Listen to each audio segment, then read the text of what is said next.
Childhood leukemia is the most common cancer that we see in children. And as we think about how common cancer is or how uncommon it is in children, about 1 in 7,000 children between the age of 0 and 14 years of age have cancer. In the United States, about 9,000 children in that age range are diagnosed with cancer every year. About a third of those cases are children with acute lymphoblastic leukemia, or ALL for short.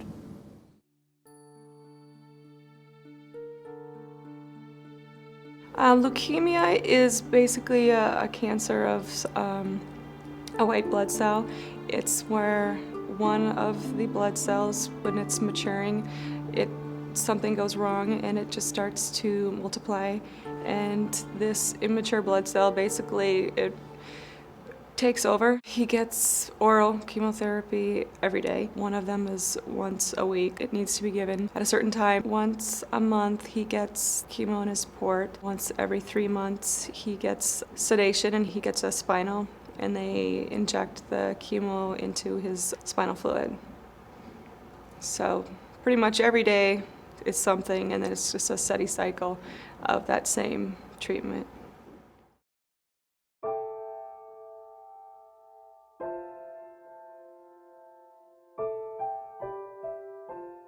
Even with my brother and with Matthias, people, I was like, well, you can't think the worst. You gotta, think positive and think, people are trying to reassure you, but reality is, it can happen. You go from thinking smooth sailing to, oh my gosh, is he gonna relapse? Is this gonna be a bad infection? Some bad bug hits him.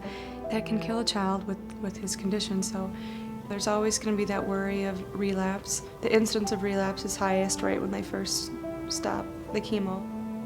That's even going to be worse. After that long, I'm sure, of being used to giving him this chemo every day, I've seen some of the parents write in that it's like they're almost afraid once they stop. It's like you're waiting for, that next step of, if your child starts limping, or they get a fever or anything, you're just completely worried about, you think the worst. And so I think I'm just got to plan on being a basket case for a few more years. The first time that I met him, I really knew that he was going to be an inspiring little boy to work with. And the other reason, it just kind of made sense with this being a non-terminal prognosis and just the chance to do something a little more fun and give him a place to grow into. My first impression from the description he gave me, I just thought it was somebody who put fountains in people's backyards, and I was like, oh, okay, that would be nice. I don't know, I was expecting a bird bath or something. I didn't know. I think Nathan had an idea because he'd already done the 2 previous projects, and he kind of talked about those a lot to us, and how he looked at what the patients, what they enjoyed, and what they like to do in their free time, and how it was, to help with relaxation and just a sanctuary. And he threw out some ideas of what he was thinking, and I thought he just hit the nail on the head. It sounded great. So he posed the idea, and we said, go for it.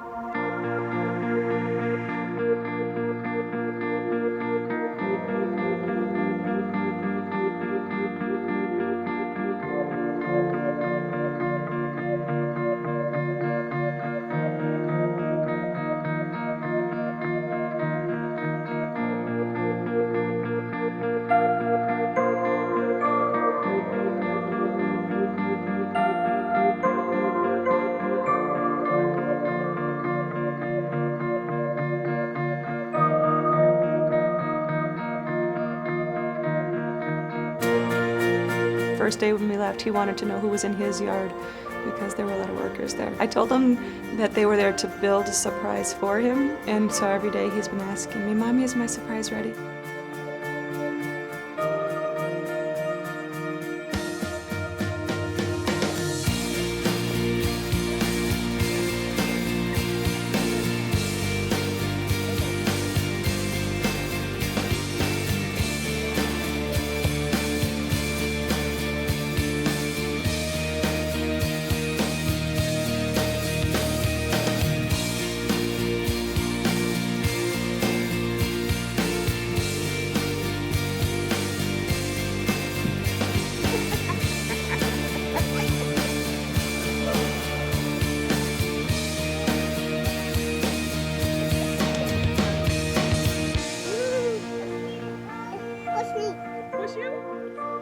very outdoorsy. He loves to be outside. He'd be outside all the time if he could, which this is great now with being able to be out in the backyard with River Hope putting us in.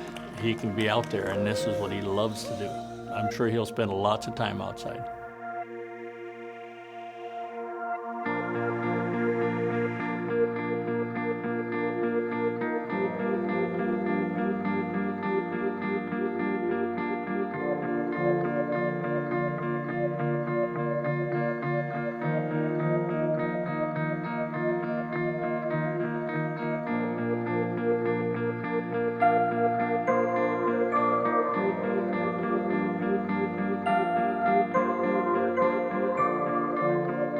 Stay with us as we see how this project came together. And remember, the River of Hope is only possible through your donations.